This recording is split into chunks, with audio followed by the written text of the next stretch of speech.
And this man is ready to do battle with Nate, the Destroyer Adams. Well, with Nate coming out, I expect we'll see another 360. Nate was at the X Games when the first 360 was thrown in 2003 by Brian Deegan and Travis Pastrana. There is the 360. Now, a little known or understood note by Nate Adams on his 360. He can do it both directions, but because he's still under 80% recovered on his shoulder injury, he cannot do it the opposite direction. Look at this. The only guy so far to hit that super kicker, and the judges did tell us, if you're going to hit it, do something good. And I think that was great use of the super kicker. Oh, that's a little uncharacteristic. Another misstep off the dirt. That dirt really is proving to be the equalizer tonight. And Nate, of course, he had a problem with his axial nerve, and he atrophied his muscles in his shoulder. He lost a lot of power. Like you said, he's back. He's saying maybe about 80%, but you need to pull that four-stroke around, so when you lose muscle mass... He's not doing the Cordova flip. He's not doing his opposite direction 360. So there's a couple of tricks in his bag that he is not doing, and he injured himself right after he won the gold medal in 2011. He made it back for 2012, but... Whoa, well, still a couple of big riders yet to come, so it ain't over yet. It's not the second score either that's the tiebreaker. That's something we'll talk about in a second. Nate Adams. Big start there for Adams. And he got knocked off the podium, and he's currently sitting down in 5th place, so he really is going to need to step this one up to get a medal here in Staples Center tonight. I think a lot of the reward that Adam Jones is receiving is for those tough inverted tricks on the dirt. One-handed takeoff backflip. It looks so scary. It looks like the bike's just going to get ripped right out of his hand, too. From behind, when you watch that trick, it's one of the most frightening things you'll ever see. And there's that cliffhanger flip. Tentative compared to Adam Jones. Jones is just such a huge trick.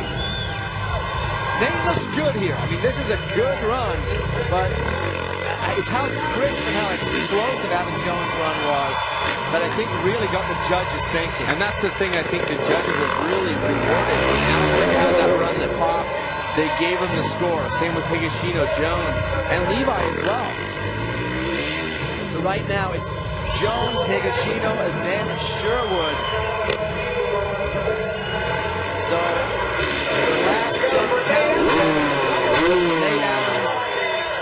You think it'll be enough to get him back on the podium? You know, at this point, I don't think so. To get that 4 in a row for the summer this year. SummerSlam. Here we go. Adam Jones could, wow, I was about to say could be a contender for gold medal. What happened? Well, I mean, he did a backflip, so technically he did a trick, but I like to call him Gumby. He's like the rubber band man. Watch for the inverted tricks out over the front of the motorcycle, but I agree, a regular flip is not scoring well when you're at the X Games. Approximately 10 hits to go. It's a little bit weird here because, you know, he drops in, he goes off that dirt. The dirt hit is the first thing right out of the gate. He obviously just wasn't feeling it. But he's an absolutely amazing technical rider. The skill that Adam Jones has. I love that. The rigor mortis. That trick is, when you view that thing from the side, it's just unbelievable how extended he gets it. And Adam came on the scene originally from Pennsylvania. Mad Mike Jones started bringing him around. That was the first time I met Adam, and he has really become one of the, not just one of the big names, but one of the go-to guys in the sport. Remember Freestyle Gold here in 2007. He is a former gold medalist, and he definitely has the skill and all the ability.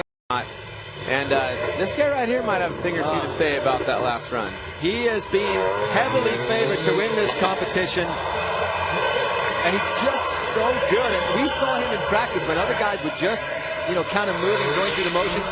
He was already practicing his run. Wow. Rock solid backflip.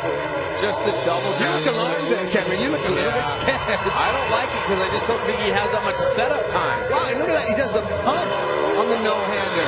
One-handed takeoff. Oh, he's looking good, looking very, very smooth. I like the presence of mind setting his flip bar as he's still landing that jump. Now he'll pull the other flip bar out. There it is. Doing it in stages. A little bit of... Nice. That another that kiss of death flip. We saw it from Levi. Seen it a couple times tonight. The way he looked through and the Cordova on the dirt.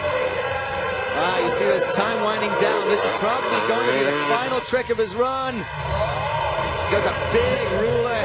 Is he going to get around in time? I don't think they're going to count this one.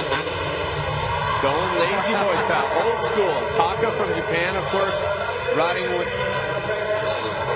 in respect and memory of his friend Eigo Sato, all of our friend who passed away this last year, sadly. And we're hearing that last trick does not count. This guy. Okay, the first tiebreaker scenario is generally they take the 3 judges, mesh them together, get a score. Then the first tiebreaker is they move out to all 5 judges combined. When they combine the 5 judges for Higashino and Jones 90s, they were still tied. Okay? So now the tiebreaker is the second run score. So technically, as I'm understanding it, Higashino only needs to score an 82.67 to win the X Games.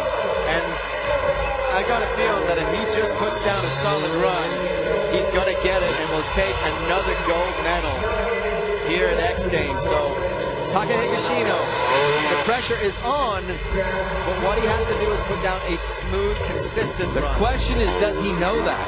Or does he think he has to better the 90? Or is he just going to go out and try to better the 90? I think it's Taka Higashino. He's going to go out and win this thing definitively. That's how he wants to do it. What do you think so far? Has he done enough? The double grab, the holy grab, backflip, I don't think was as good on the second run. So that's one thing I will say. The Cordova flip was great. I mean, lots of great tricks in this run. And that's different. He spiced it up. That was huge. I think he's going to better it. If the judges notice that, and the pump on the Lazy Boy, remember, time actually ran out before the Lazy Boy. Oh, and again, he missed the Lazy Boy. He missed the last trick. He didn't make the turn in time. So just to be